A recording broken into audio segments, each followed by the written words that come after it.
Minus 15 seconds. 10, 9, 8, 7, 6, 5, 4, 3, 2, 1, 0. Plus 5 seconds. Lift off normal. P1 tracking. P3 tracking. Magnificent liftoff of PSLV C-57 with Adityal1 on board. Plus 15 seconds. PSLV C-57 का सफल उत्थापन और इसके साथ प्रथम भारतीय सौर अंतरिक्ष यान निकल चुका है सूर्य के तेज से विज्ञान को प्रकाश करने। इसके साथ ही एक और कदम है अंतर्ग्रहीय सफर में भारत की उपस्थिति सिद्ध करने का। आप देख रहे हैं PSLV C-57 प्रथम चरण पूरी तरह सामान्य। The rocket flying forth, following nominal trajectory and developing nominal thrust. The bright fumes against a clear midday sky. A rocket launch is more than just a sight to behold. The roaring sound and the vibrations that we can feel here. Adding to this, the thrill are just amazing. Ground-lit and air-lit strap-ons operating together with the first stage, S-139. Ground-lit strap-on separated. जैसा कि निर्धारित है ground lead strap-on को separate कर दिया गया है और प्रथम चरण का निष्पादन सामान्य है। इस घटनाक्रम में अगला एयर लेड स्ट्रैप-ऑन को यान से पृथक कर दिया जाएगा। Air laid strap on separated. जी हाँ, इसकी भी पुष्टि हो गई है। स्ट्रैप-ऑन को सफलतापूर्वक पृथक कर दिया गया है। We are 100 seconds past the launch time. The ground-lit and air-lit strap-ons have been separated. S-139 motor still thrusting. S-139 110 second के प्रज्वलन काल के पश्चात उसे भी पृथक कर दिया गया है। Plus 2 minutes. द्वितीय चरण जो कि तरल नोदक पर आधारित चरण है, इसका प्रज्वलन शुरू हो चुका है और वर्तमान में प्रणोद उत्पन्न कर रहा है। The launch vehicle is at an altitude of 73 kilometers. First stage has been separated, second stage has begun its operation, and the closed loop guidance has been initiated. According to the announcement by Range Operations Director, PS2 is developing nominal thrust. PS2 41 ton के तरल नोदक पर आधारित चरण है। इसमें विकास engine द्वारा 800 kilo Newton का प्रणोद उत्पन्न होता है और इसका प्रज्वलन काल लगभग 150 सेकंड का होगा। Shar and Port Blair tracking stations presently acquiring signals. Flight path closely matching the prediction. Plus 3 minutes. वर्तमान में यान क्लोज लूप गाइडेंस के अंतर्गत है। Second stage performance normal. यान की ऊंचाई 106 किलोमीटर तथा सापेक्ष गति 3 किलोमीटर प्रति second. The velocity addition in PS2 regime is going to be from 2 kilometers per second to 4.9 kilometers per second. Payload fairing separated. The payload fairing covering the Adityal1 spacecraft has been separated. The current altitude of the launch vehicle is 118 kilometers. Relative velocity exceeding 3.8 kilometers per second. जी हाँ, यान अब घने वातावरण से बाहर जा चुका है, इसलिए ऊष्मा कवच की जरूरत नहीं रह जाती है और इस कारण इसे यान से पृथक कर दिया जाता है। Second stage performance normal.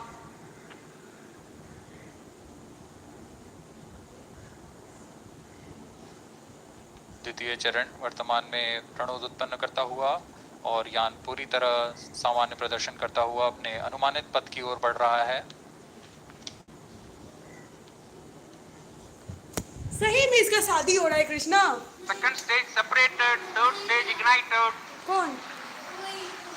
द्वितीय चरण को भी सफलतापूर्वक यान से पृथक कर दिया गया है उसके प्रज्वलन काल समाप्त होने पर। और तृतीय चरण जो कि ठोस नोदक पर आधारित चरण है, इसका प्रज्वलन शुरू हो चुका है। We are close to 5 minutes past the launch time. Presently, the third stage of PSLV is operational, developing nominal thrust. Plus 5 minutes. तृतीय चरण में 7.6 टन के ठोस नोदक का प्रयोग होता है और इसका प्रज्वलन काल 117.7 सेकेंड का होगा। इस दौरान यह 240 किलो न्यूटन का प्रणोद उत्पन्न करेगा।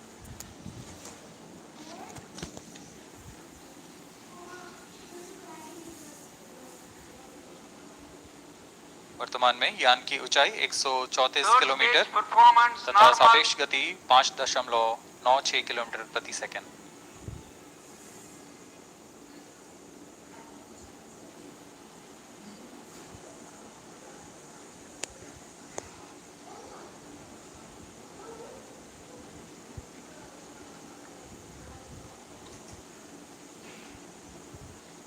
Vehicle performance normal.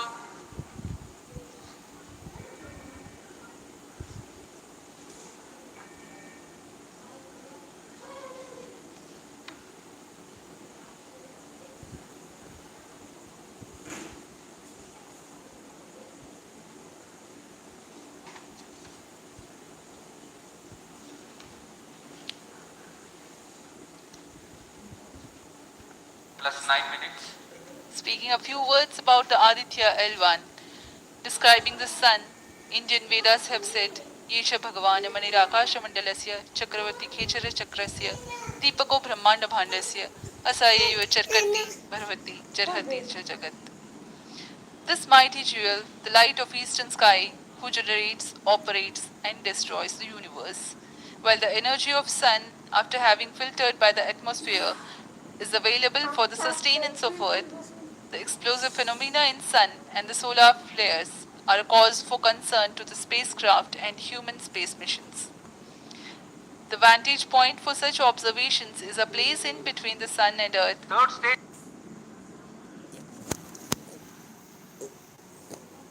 Of the third stage of Separated PSLV, hosting. It is approximately 900 seconds. Plus 10 minutes.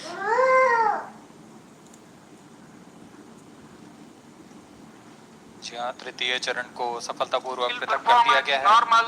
और अब PS4 कोस्टिंग फेज पर है। इस दौरान कोई भी प्रणोद उत्पन्न नहीं हो रहा है। यान प्राप्त संवेग से आगे बढ़ता हुआ और निर्धारित पथ का अनुकरण करता हुआ जा रहा है। ये देखो ना फूल है। we are 627 seconds from the launch.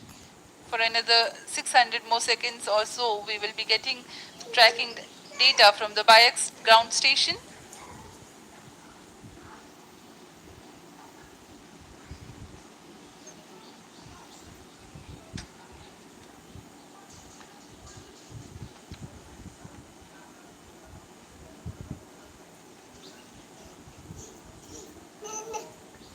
यह कोस्टिंग फेज लगभग 900 सेकंड का होगा। इस दौरान हम आपको कुछ जानकारी देते हैं। लैग्रेंज पॉइंट से जुड़े कुछ रोचक तथ्य भी हैं, जैसे कि इस पॉइंट का नाम एक इटालियन फ्रेंच गणितज्ञ जोसेफ लुइग लैग्रेंज के सम्मान में रखा गया था। उन्होंने 1972 में इसे अपनी तकनीकी प्रपत्र जनरल 3 बॉडी प्रॉब्लम में वर्णित किया है, लेकिन इससे पहले भी 3 पॉइंट L1, L2 और L3 को खोजने का श्रेय स्विस गणितज्ञ लेनार्ड आयलर को जाता है। L1 पॉइंट पर नासा ने पहले ही सोलर एंड हेलियोस्फेरिक ऑब्जर्वेटरी सोहो को पहुंचा चुका है और विश्व प्रसिद्ध जेम्स वेब टेलीस्कोप को L2 लैग्रेंज पॉइंट पर स्थापित किया गया है। L1 की पृथ्वी से सूर्य की दिशा में दूरी लगभग 15 लाख किलोमीटर है और इसे हम एस्ट्रोनॉमिकल यूनिट में 0.01 एस्ट्रोनॉमिकल यूनिट कह सकते हैं। यह पृथ्वी से सूरज की दूरी का केवल 1% है।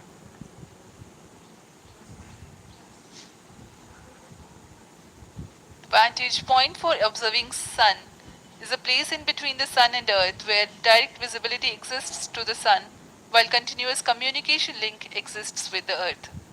These observations will generate a forewarning about disturbances in near earth space environment which could pose danger to the communication systems and spacecrafts. various thermal and magnetic phenomena on the sun are of extreme nature, which cannot be replicated in labs. The best way is to observe the sun up close.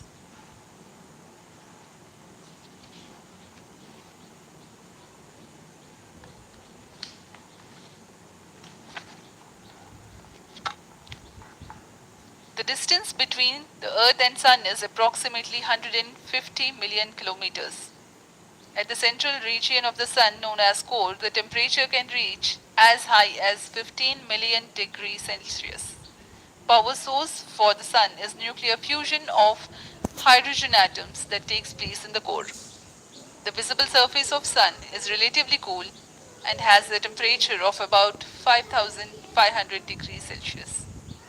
The Aditya-L1 spacecraft is planned to be placed in a halo orbit around the Lagrangian point Vehicle 1 performance or normal. L1 of the Sun-Earth system, which is about 1.5 million kilometers from Earth, roughly 1% of the distance to Sun.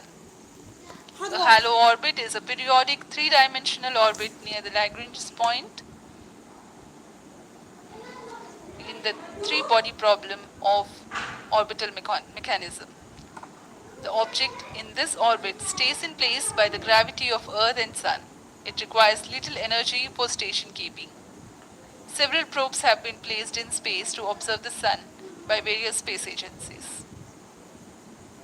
Lagrange's point L1 is a great location for solar explorers such as Aditya L1, as it allows for an unobstructed view of the Sun that is never eclipsed by Earth.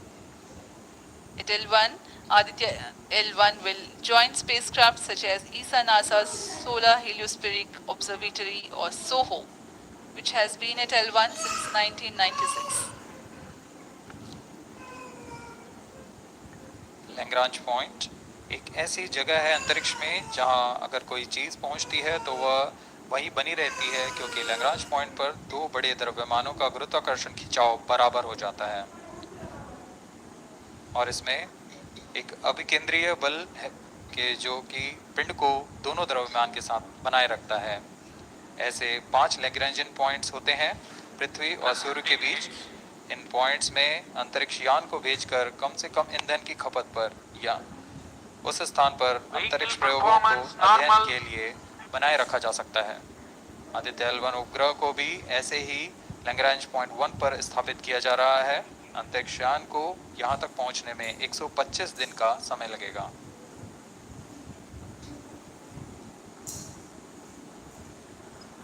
इस Lagrangian points के कुछ फ़ायदे होते हैं, जैसे हम यहाँ Aditya L1 के बारे में बात कर रहे हैं तो यह अंतरिक्ष यान लैग्रेंजियन पॉइंट 1 के पास जाएगा और यह ऐसा पॉइंट है जहाँ से सूर्य को बिना किसी ग्रहण या रुकावट के निरंतर देखा जा सकेगा और अध्ययन किया जा सकेगा। दूसरा फ़ायदा यह कि विभिन्न मापन या विश्लेषणों के लिए किसी भी तरह की रुकावट या कमी नहीं आएगी। वायु न होने की वजह से इससे दूर तक स्पष्ट देखा जा सकेगा। लैग्रेंज पॉइंट पर इस वेधशाला को रखने का मुख्य कारण यह भी है कि यहाँ उपग्रह लगभग स्थिर रहेगा और उपग्रह के अभिवृद्धि नियंत्रण के लिए अधिक ईंधन की आवश्यकता नहीं होगी।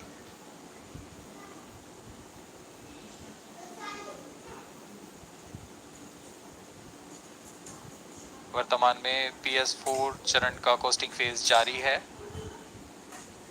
अब यान की ऊंचाई 280 किलोमीटर तथा सापेक्ष गति 7.18 किलोमीटर प्रति सेकंड है। अब यह उचित अभिवृद्धि प्राप्त कर पुनः प्रज्वलित किया जाएगा।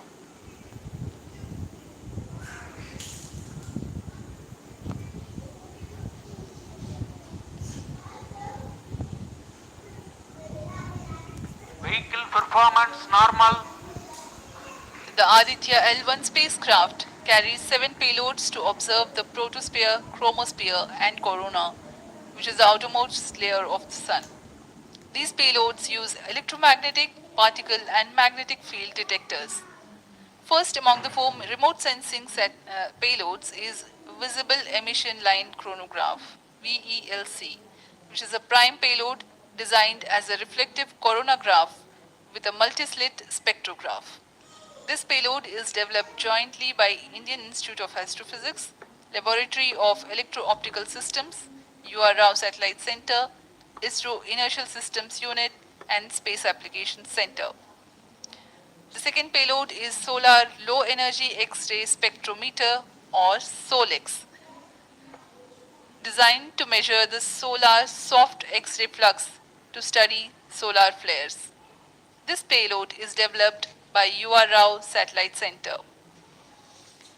Third payload is the Solar Ultraviolet Imaging Telescope suite, which is a UV telescope to image the solar disk in the near ultraviolet wavelength range. The payload is developed by Inter-University Center for Astronomy and Astrophysics, Pune, LEOS, URSE, and IISU. The fourth payload is High Energy L1 Orbiting X-ray Spectrometer or HELIOS, developed by URSE, is a hard X-ray spectrometer designed to study solar flares in high energy X-rays. The fifth payload is the one which is meant for in situ observations. This is Aditya Solar Wind Particle Experiment, or otherwise called as ASPEX, which comprises of spectrometers to measure low energy particles and high energy ions. This payload is developed by Physical Research Laboratory.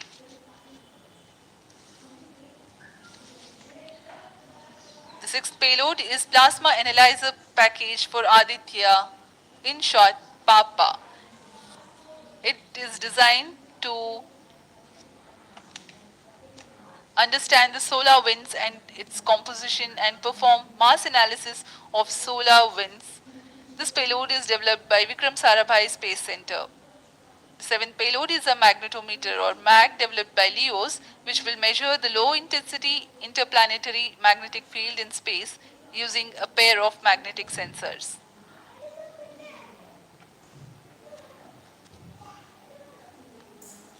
जी हाँ, Aditya L1 उपग्रह में नितभार के बारे में जानते हुए इसमें सुदूर संवेदन नितभार हैं और यथास्थिति प्रेक्षण नितभार लगे हुए हैं। सुदूर संवेदन नितभार में सूर्य का प्रेक्षण करने के लिए Plus EELC 20 minutes. कोरोना प्रतिबिंबन और वर्णक्रम मापन के लिए है। सोलर अल्ट्रावायलेट इमेजिंग टेलीस्कोप जो कि संकीर्ण और ब्रॉडबैंड फ्रीक्वेंसी में फोटोस्फीयर और क्रोमोस्फीयर प्रतिबिंबन यह पैराबैंगनी प्रतिबिंबन टेलीस्कोप है।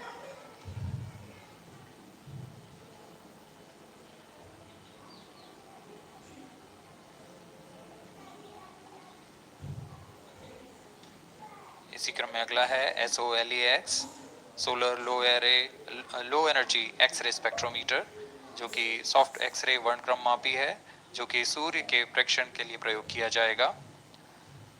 इसमें HEL1OX high energy L1 orbiting x-ray spectrometer है जो कि हार्ड एक्सरे वर्णक्रम मापी है। इसकी अभिकल्पना सोलर फ्लेयर के अध्ययन के लिए की गई है।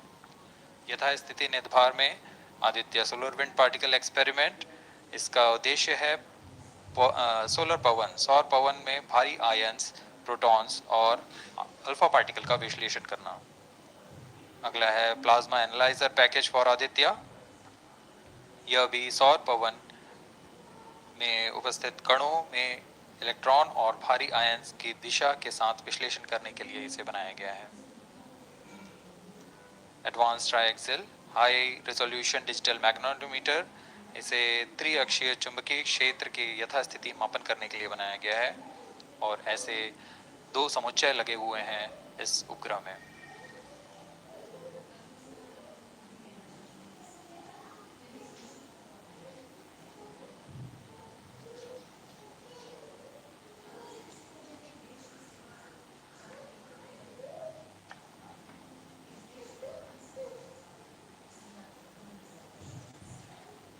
Vehicle performance normal.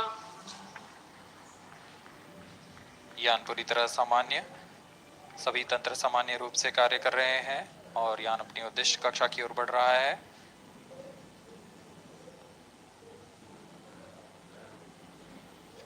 Aditya L1 के नितभार इसरो व अन्य वैज्ञानिक संस्थानों के साथ मिलकर तैयार किए गए हैं। Visible emission line coronagraph VLC Indian institute of astrophysics Bengaluru द्वारा तैयार किया गया है। Solar ultraviolet imaging telescope suit inter university centre for astronomy and astrophysics Pune द्वारा निर्मित है। सोलेक्स और हिलियोस दोनों ही UR सैटेलाइट सेंटर बेंगलुरु द्वारा निर्मित किए गए हैं। ASPX और PAPA space physics laboratory VSSC Thiruvananthapuram द्वारा निर्मित किए गए हैं। और अंत में magnetometer laboratory for electro optic systems Bengaluru द्वारा निर्मित किया गया है।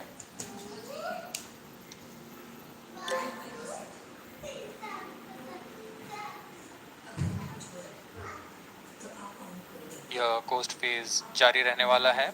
आइए इस अंतराल में आपको लिए चलते हैं इस मिशन से जुड़ी चर्चा में, जहां वरिष्ठ वैज्ञानिक हमारे प्रश्नों के उत्तर देंगे और फिर इस चर्चा के बाद हम वापस आएंगे लाइव इवेंट्स में। As we are in the no visibility region of the flight path, we take you to the discussion room where the key personnel connected with the Aditya L1 will enlighten more on the payloads and details. Over to discussion room.